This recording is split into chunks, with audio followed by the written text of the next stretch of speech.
On his return to Cintagara, a seaport which was a dependency of the King of Narsing, with whom the Portuguese had been able to form an alliance, Albuquerque learnt that Goa, the capital of a powerful kingdom, was a prey to political and religious anarchy. Several chiefs were contending there for power. One of them, Melek Kufergugi, was just on the point of seizing the throne, and it was important to profit by the circumstances of the moment and attack the town before he should have been able to gather a force capable of resisting the Portuguese. The viceroy perceived all the importance of this council. The situation of Goa, giving access as it did to the kingdom of Narsing and to the Deccan, had already struck him forcibly. He did not delay, and soon the Portuguese reckoned one conquest more. Goa the Golden, a cosmopolitan town, where were mingled with all the various sects of Islam Parsis, the worshippers of fire, and even some Christians, submitted to Albuquerque, and soon became, under a wise and strict government which understood how to conciliate the sympathies of opposing sects, the capital, the chief fortress, and the principal seat of trade of the Portuguese Empire of the Indies. By degrees, and with the course of years, the knowledge of these rich countries had increased. Much information had been gathered together by all those who had plowed these sunny seas in their gallant vessels, and it was now known what was the center of production of those spices which people went so far to seek, and for whose acquisition they encountered so many perils. It was already several years since Almeida had founded the first Portuguese factories in Ceylon, the ancient Taprobane. The islands of Sunda and the peninsula of Malacca were now exciting the desires of King Emmanuel, who had already been surnamed the Fortunate. He resolved to send a fleet to explore them, for Albuquerque had enough to do in India to restrain the trembling Rajas and the Mussulman, Moors as they were then called, who were always ready to shake off the yoke. This new expedition was under the command of Diego Lopez Sequeira, and according to the traditional policy of the Moors, was at first amicably received at Malacca. But when the suspicions of Lopez Sequeira had been lulled to sleep by reiterated protestations of alliance, the whole population suddenly rose against him, and he was forced to return on board, but not without leaving 30 of his companions in the hands of the Malays. These events had already happened some time when the news of the taking of Goa arrived at Malacca. The Bendera, or Minister of Justice, who exercised regal power in the name of his nephew, who was still a child, fearing the vengeance which the Portuguese would doubtless exact for his treachery, resolved to pacify them. He went to visit his prisoners, excused himself to them by swearing that all had been done unknown to him and against his will, for he desired nothing so much as to see the Portuguese establish themselves in Malacca. Also, he was about to order the authors of the treason to be sought out and punished. The prisoners naturally gave no credence to these lying declarations, but profiting by the comparative liberty which was henceforth granted to them, they cleverly succeeded in conveying to Albuquerque some valuable information upon the position and strength of the town. Albuquerque, with much trouble, collected a fleet of 19 men of war, carrying 1,400 men, amongst whom there were only 800 Portuguese. This being the case, ought he to venture in obedience to the wish of King Emmanuel to steer for Aden, the key of the Red Sea, which it was important to master in preparation for opposing the passage of a new squadron, which the Sultan of Egypt was intending to send to India. Albuquerque hesitated, when a change in the trade winds occurred which put an end to his irresolution. In fact, it was impossible to reach Aden in the teeth of the prevailing wind, while it was favorable for a descent upon Malacca. This town, at that time in its full splendor, did not contain less than 100,000 inhabitants. If many of the houses were built of wood and roofed with the leaves of the palm tree, yet they were equaled in number by the more important buildings, such as mosques and towers built of stone, which stretched out in a long panorama for the distance of 3 miles. The ships of India, China, and of the Malay kingdoms of the Sunda Islands met in its harbor, where numerous vessels coming from the Malabar coast, the Persian Gulf, the Red Sea, and the coast of Africa traded in merchandise of all kinds and of every country. When the Raja of Malacca saw the Portuguese fleet arrive in his waters, he felt that it was necessary to appear to give satisfaction to the foreigners by sacrificing the minister who had excited their anger and caused their arrival. His ambassador therefore came to the viceroy to announce the death of the Benderer, and to find out what were the intentions of the Portuguese. Albuquerque answered by demanding the prisoners who had remained in the hands of the Raja, but the latter, desirous of gaining time to allow for the expected change in the trade wind, a change which would force the Portuguese to regain the Malabar coast, or else would oblige them to remain at Malacca, where he hoped to be able to exterminate them, invented 1,000 pretexts for delay, and in the meantime, according to the old narratives, he prepared a battery of 8,000 cannon and collected troops to the number of 20,000. At length Albuquerque lost his patience and ordered some houses and several Gujarat vessels to be set on fire, a beginning of execution which speedily brought about the restoration of the prisoners. He then claimed 0 crusades as indemnity for the damage caused to the fleet of Lopez Sequeira, and finally, he demanded to be allowed to build a fortress within the town itself, which should also serve as a counting house for the merchants. This demand could not be complied with, as Albuquerque well knew, but upon the refusal, he resolved to seize the town, fixing upon St. James' Day for the attack. The town was taken quarter by quarter, house by house, after a truly heroic struggle and a most vigorous defense, which lasted for 9 whole days, notwithstanding the employment of extraordinary devices, such as elephants of war, poisoned sabers and arrows, barricades, and skillfully concealed troops. An enormous booty was divided amongst the soldiers, Albuquerque only reserving to himself 6 lions, of gold according to some accounts, of iron according to others, which he intended for the adornment of his tomb, to perpetuate the memory of his victory. The door which gave access to Oceania and to Upper Asia was henceforth open. Many nations unknown till this time would now have intercourse with Europeans. The strange manners and fabulous history of many people were about to be disclosed to the astonished West. A new era had commenced, and these great results were due to the unbridled audacity and indomitable courage of a nation whose country was scarcely discernible upon the map of the world. It was in part owing to the religious toleration which Albuquerque displayed, a toleration which contrasts strangely with the cruel fanaticism of the Spaniards, and in part to the skillful measures which he took, that the prosperity of Malacca resisted the rude shock which it had received. In the course of a few months, no trace remained of the trials which the town had experienced, except the sight of the Portuguese banner floating proudly over this great city, which had now become the head and vanguard of the colonial empire of this people, small in numbers, but rendered great by their courage and their spirit of enterprise. Great and wonderful as this new conquest might be, it had not made Albuquerque forget his former projects. If he had appeared to have renounced them, it was only because circumstances had not hitherto seemed favorable for their execution. With that tenacity of determination which formed the basis of his character, while still at the southern extremity of the empire which he was founding, his thoughts were fixed upon the northern part of it, upon Ormuz, which the jealousy and treachery of his subordinates had obliged him to abandon at the beginning of his career, at the very moment when success was about to crown his persevering efforts. It was Ormuz which tempted him still. The island of Ormuz.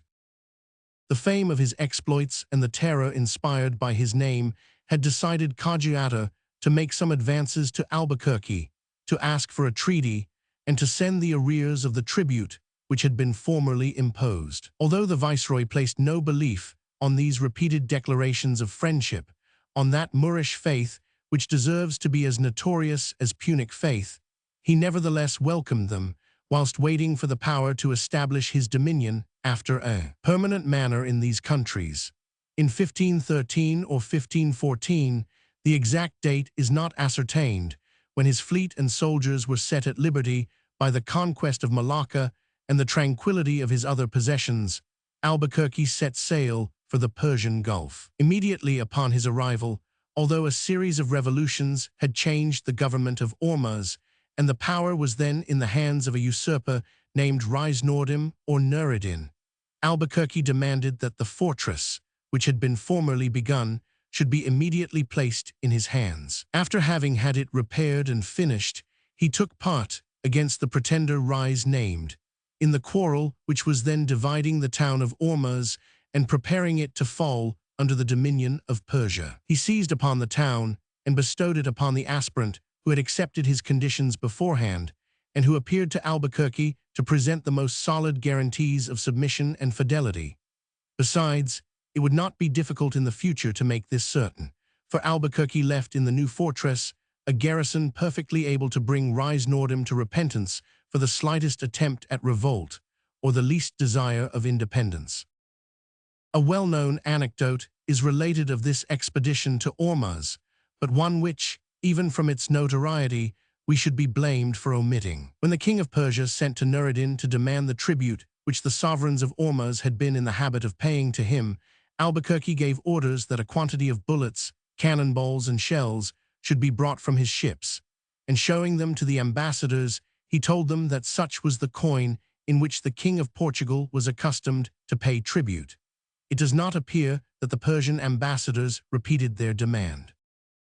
Albuquerque had a quantity of bullets brought from his vessels. Albuquerque had a quantity of bullets brought from his vessels. With his usual wisdom, the viceroy did not wound the feelings of the inhabitants, who speedily returned to the town. Far from squeezing all he could from them, as his successors were destined soon to do, he established an upright system of government which caused the Portuguese name to be loved and respected.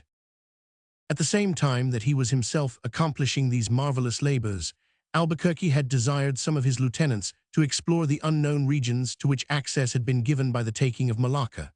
For this purpose, he gave to Antonio and Francisco de Bru the command of a small squadron carrying 220 men, with which they explored the whole of the Sunda archipelago, Sumatra, Java, Anjom, Simbala, Jala, Galam, and Sea. Then, being not far from the coast of Australia, they sailed back again to the north and arrived at the islands of Bureau and Ambina, which form part of the Malacca group. After having made a voyage of more than 1,500 miles amongst dangerous archipelagos strewn with rocks and coral reefs, and amidst populations often hostile, and after loading their ships there with cloves, nutmegs, sandalwood, mace, and pearls, they set sail for Malacca in 1512. This time the veritable land of spices had been reached. It now only remained to found establishments there, and to take possession of it definitely, which was not likely to be long postponed. It has been often remarked that the Tarpeian Rock is not far from the capital. Of this Albuquerque was destined to make experience, and his last days were to be saddened by unmerited disgrace, the result of calumnies and lies, and of a skillfully woven plot, which, although it succeeded in temporarily clouding his reputation with King Emmanuel, has not availed to obscure the glory of this great man in the eyes of posterity. Already there had been an effort made to persuade the king that the taking possession of Goa had been a grave error. Its unhealthy climate must, it was said, decimate the European population in a short time, but the king, with perfect confidence in the experience and prudence of his lieutenant, had refused to listen to his enemies, for which Albuquerque had publicly thanked him, saying, "I think more is owing to King Emmanuel for having defended Goa against the Portuguese than to myself for having twice conquered it." But in 1514, Albuquerque had asked the king to bestow upon him, as a reward for his services, the title of Duke of Goa, and it was this imprudent step which gave an advantage to his adversaries.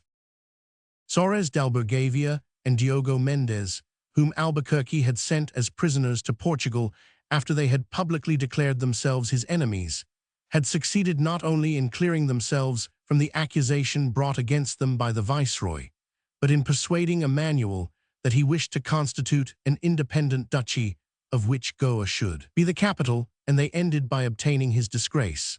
The news of the appointment of Albergavia to the post of Captain General of Cochin reached Albuquerque as he was issuing from the Strait of Ormuz on his return to the Malabar coast, and at a time when he was suffering much from disease. He raised his hands towards heaven, says M.F. Denis in his excellent History of Portugal, and pronounced these few words: "Behold, I am in disgrace with the king on account of my love to men, and with men on account of my love to the king.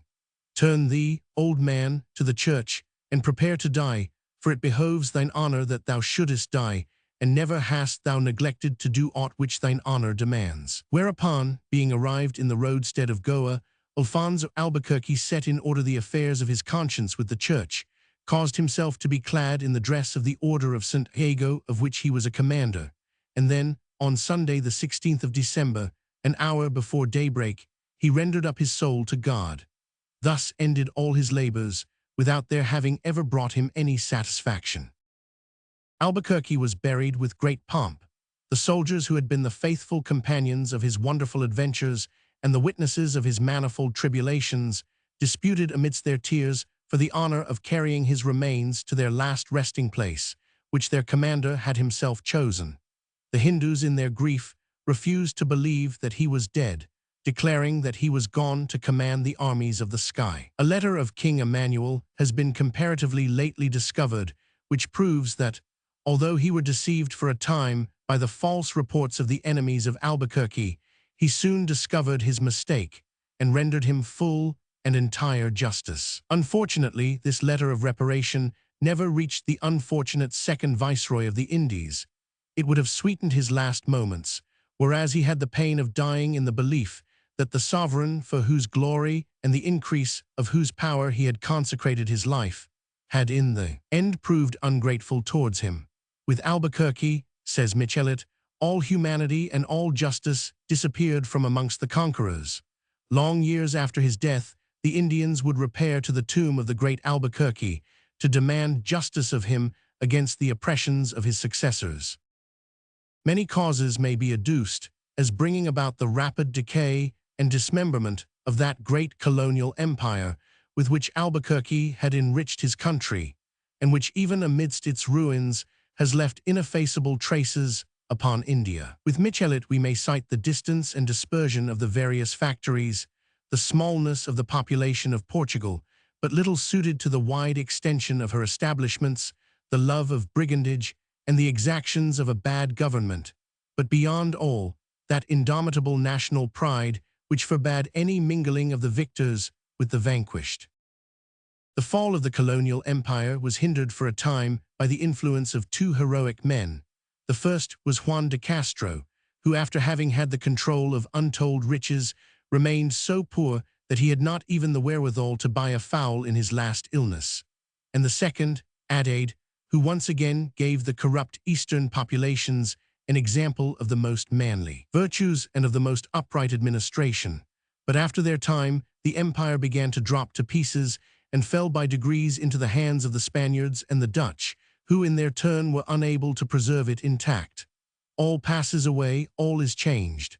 What can be said but to repeat the Spanish saw in applying it to the case of empires? Life is but a dream. End of the first part. Part 2. Chapter 1. The Conquerors of Central America.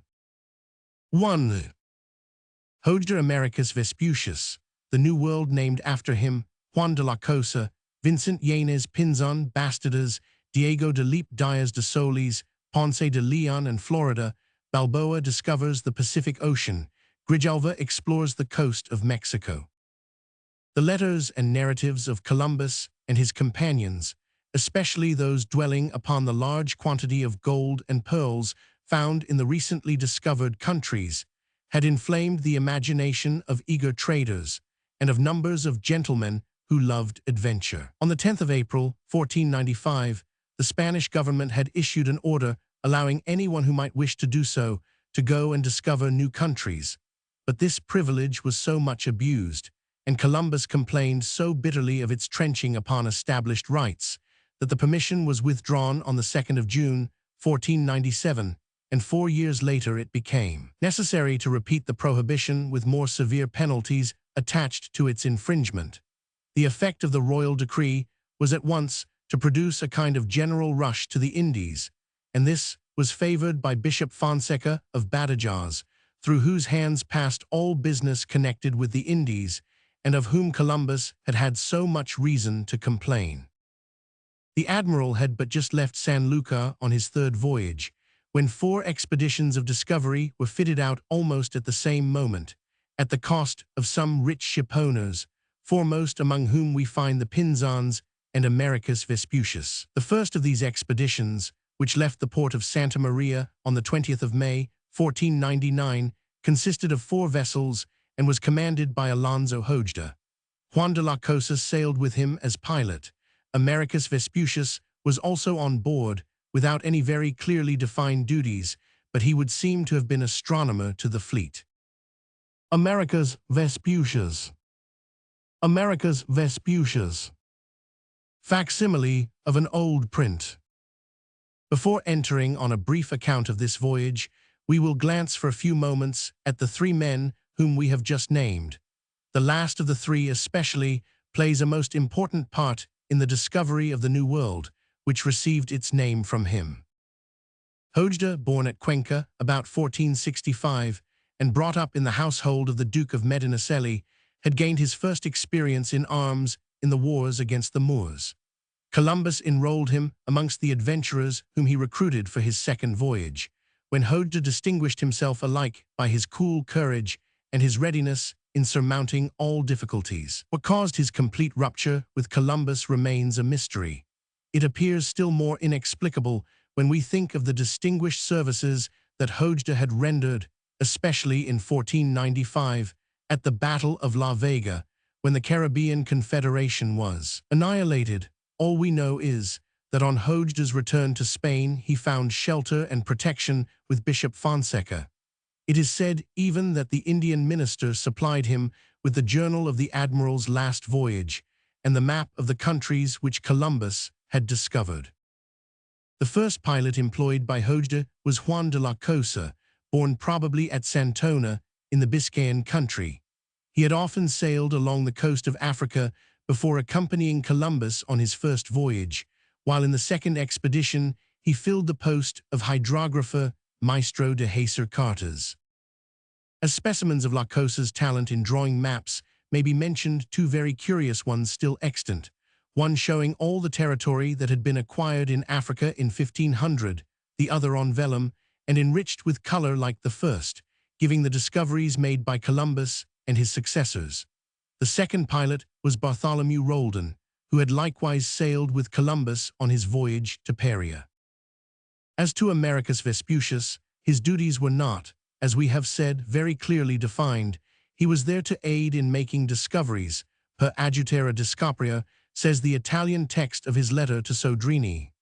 Born at Florence on the 9th of March, 1451, Amerigo Vespucci belonged to a family of distinction and wealth. He had made mathematics, natural philosophy, and astrology, as it was then called, his special studies. His knowledge of history and literature, judging from his letters, appears to have been somewhat vague and ill-digested.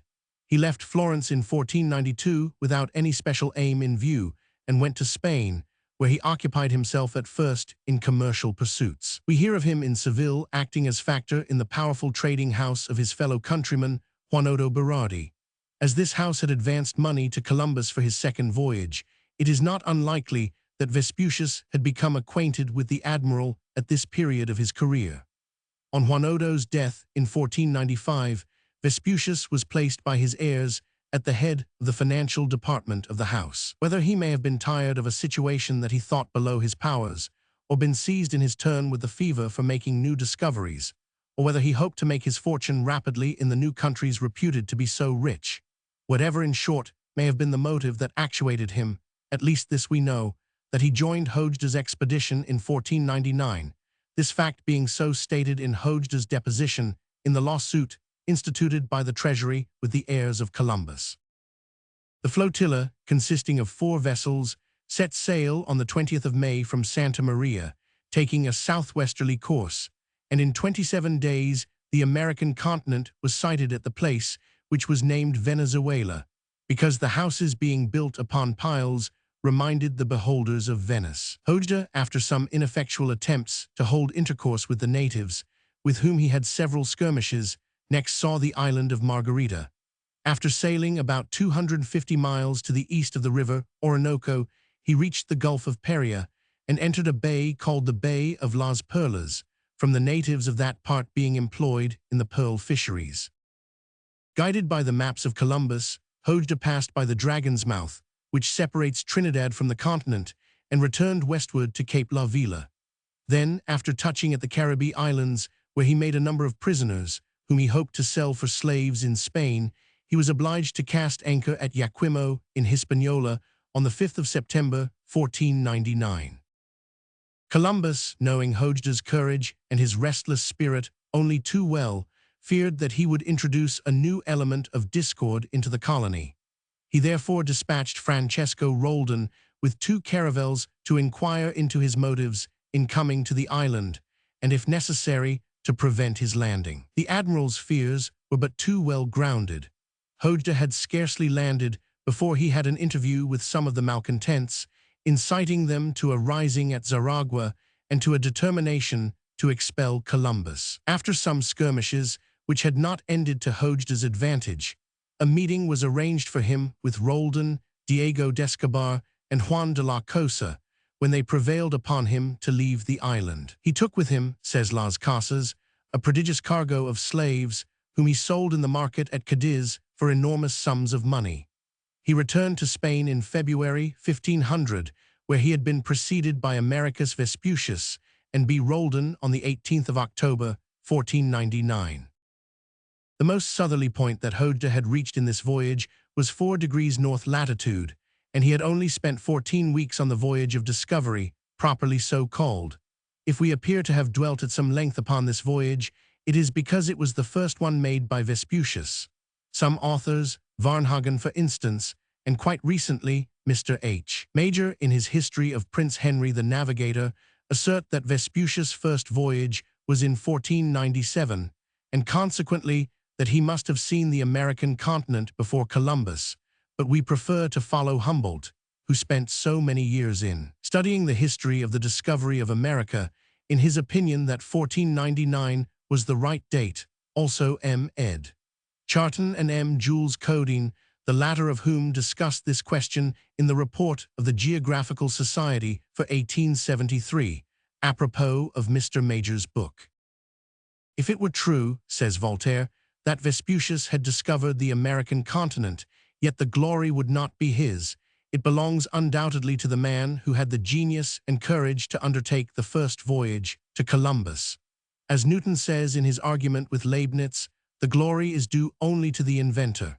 But we agree with M. Coding when he says, how can we allow that there was an expedition in 1497 which resulted in the discovery of above 2,500 miles of the coastline of the mainland, when there is no trace of it left either among the great historians of that time, or in the legal depositions in connection with the claims made by the heir of Columbus against the Spanish government, in which the priority of the discoveries of each leader of an expedition is carefully mentioned, with the part of the coast explored by each. Finally, the authentic documents extracted from the archives of the Casa de Contratación make it evident that Vespucius was entrusted with the preparation of the vessels destined for the third voyage of Columbus at Seville and at San Lucar from the middle of August, 1497, till the departure of Columbus on the 30th of May, 1498. The narratives of the voyages of Vespucius are very diffuse and wanting in precision and order. The information they give upon the places he visited is so vague that it might apply to one part of the coast as well as to another. As to the localities treated of, as well as of the companions of Vespucius, there are no indications given of a nature to aid the historian.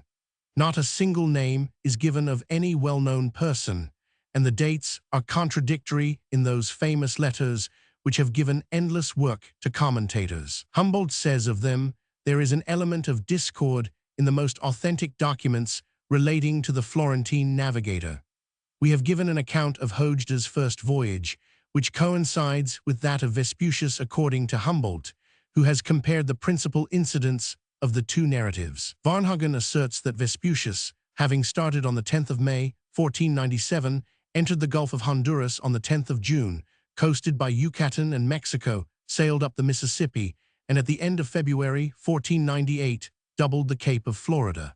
After anchoring for 37 days at the mouth of the St. Lawrence, he returned to Cadiz in October 1498. If Vespucius had really made this marvelous voyage, he would have far outstripped all the navigators of his time, and would have fully deserved that his name should be given to the newly discovered continent, whose coastline he had explored for so great a distance. But nothing is less certain, and Humboldt's opinion has hitherto appeared to the best writers to offer the largest amount of probability. Americus Vespucius made 3 other voyages. Humboldt identifies the first with that of Vincent Yanez Pinzon and M. d'Avezac with that of Diego de Lepe, 1499–1500.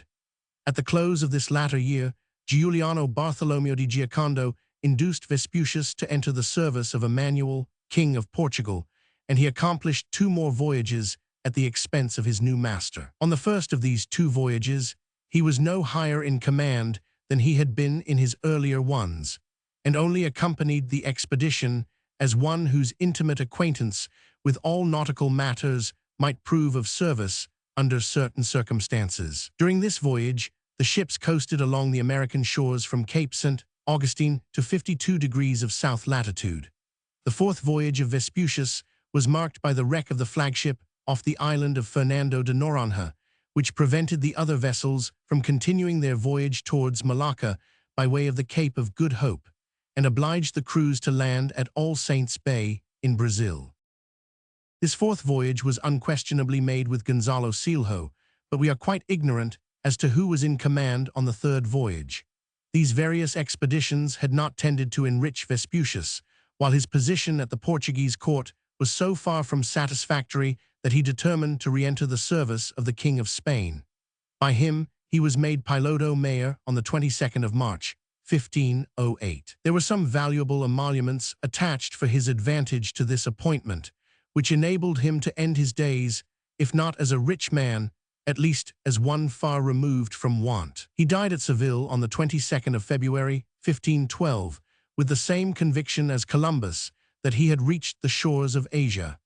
Americus Vespucius is especially famous from the New World having been named after him, instead of being called Columbia, as in all justice it should have been, but with this Vespucius had nothing to do. He was for a long time charged, though most unjustly, with impudence, falsehood, and deceit, it being alleged that he wished to veil the glory of Columbus, and to arrogate to himself the honor of a discovery which did not belong to him. This was an utterly unfounded accusation, for Vespucius was both loved and esteemed by Columbus and his contemporaries, and there is nothing in his writings to justify this calumnious assertion. 7 printed documents exist which are attributed to Vespucius.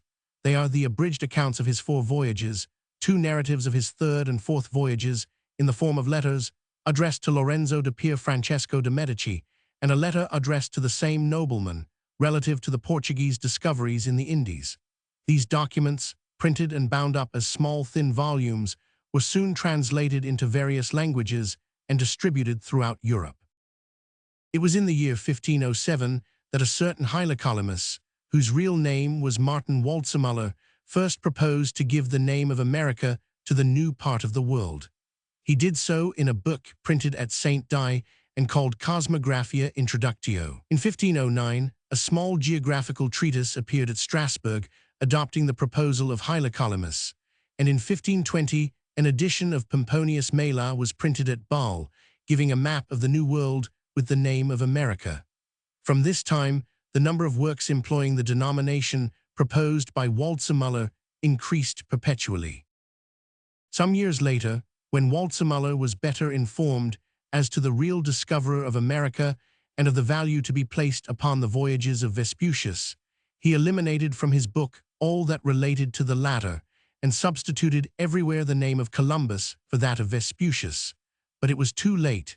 The same error has prevailed ever since. As to Vespucius himself, it seems very unlikely that he was at all aware of the excitement which prevailed in Europe, nor of what was passing at St. Die. The testimony that has been unanimously borne to his honorable and upright conduct should surely clear him from the unmerited accusations which have for too long a time clouded his memory. 3 other expeditions left Spain almost at the same time as that of Hojda. The first of these, consisting of but 1 vessel, sailed from Barasaltes in June 1499. Pier Alonso Nino, who had served under Columbus in his 2 last voyages, was its commander, and he was accompanied by Cristobal Guerra, a merchant of Seville, who probably defrayed the expenses of the expedition. This voyage to the coast of Peria seems to have been dictated more by the hope of lucrative commerce than by the interests of science. No new discoveries were made, but the two voyagers returned to Spain in April 1500, bringing with them so large a quantity of valuable pearls as to excite the cupidity of their countrymen, who became anxious to try their own fortunes in the same direction. The second expedition was commanded by Vincent Yañez Pinzon, the younger brother of Alonso Pinzon, who had been captain of the Pinta and had shown so much jealousy of Columbus, even adopting the following mendacious device: A Castilla y a Leon. Nuevo Mundo Dio Pinzon. Yañez Pinzon, whose devotion to the admiral equaled his brother's jealousy, had advanced an eighth part of the funds required for the expedition of 1492, and had on that occasion been in command of the Nina. He set out in December 1499 with 4 vessels, of which only 2 returned to Palos at the end of September 1500. He touched the coast of the newly discovered continent at a point near the shore visited by Hodge some months before, and explored the coast for some 2,400 miles, discovering Cape St. Augustine at 8 degrees 20 south latitude, following the coastline in a northwesterly direction to Rio Grande, which he named Santa Maria de la Mar Dulce, and continuing in the same direction as far as Cape St. Vincent. Diego de Lepe explored the same coasts with 2 caravels from January to June 1500. There is nothing particular to record of this voyage beyond the very important observation that was made on the direction of the coastline of the continent starting from Cape St. Augustine. Lepe had but just returned to Spain when 2 vessels left Cadiz, equipped by Rodrigo M. Bastidas, a wealthy and highly respectable man, with the view of making some fresh discoveries, but above all, with the object of collecting as large a quantity of gold and pearls as possible, for which were to be bartered glass beads and other worthless trifles. Juan de la Cosa, whose talents as a navigator were proverbial, and who knew these coasts well from having explored them, was really at the head of this expedition. The sailors went on shore and saw the Rio Sinu, the Gulf of Eurabia, and reached the Puerto del Retreat or de los Escribanos in the Isthmus of Panama. This harbor was not visited by Columbus till the 26th of November, 1502.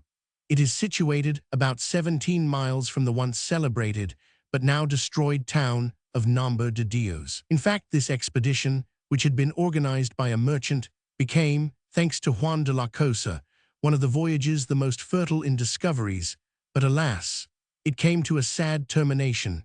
The vessels were lost in the Gulf of Zaragua, and Bastidas and La Cosa were obliged to make their way by land to St. Domingo. When they arrived there, Bobadilla, the upright man and model governor, whose infamous conduct to Columbus we have already mentioned, had them arrested on the plea that they had bought some gold from the Indians of Zaragua. He sent them off to Spain, which was only reached after a fearfully stormy voyage, some of the vessels being lost on the way. After this expedition, so fruitful in results, voyages of discovery became rather less frequent for some years, the Spaniards being occupied in asserting their supremacy in the countries in which they had already founded colonies. Indians devoured by dogs.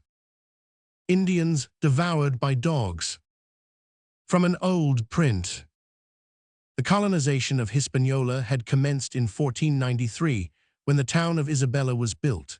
2 years afterwards, Christopher Columbus had traveled over the island and had subjugated the poor savages by means of those terrible dogs which had been trained to hunt Indians, and unaccustomed as the natives were to any hard work, he had forced them to toil in the mines. Both Bobadilla and Ovando, treating the Indians as a herd of cattle, had divided them among the colonists as slaves.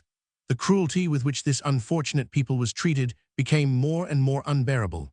By means of a despicable ambush, Ovando seized the Queen of Zaragua and of her principal subjects, and at a given signal they were all put to the sword, without there being any crime adduced against them. For some years, says Robertson, the gold brought into the royal treasury of Spain amounted to about 460,000 pesos, 2,400,000 livres of the currency of Tours, an enormous sum if we take into consideration the great increase in the value of money since the beginning of the 16th century.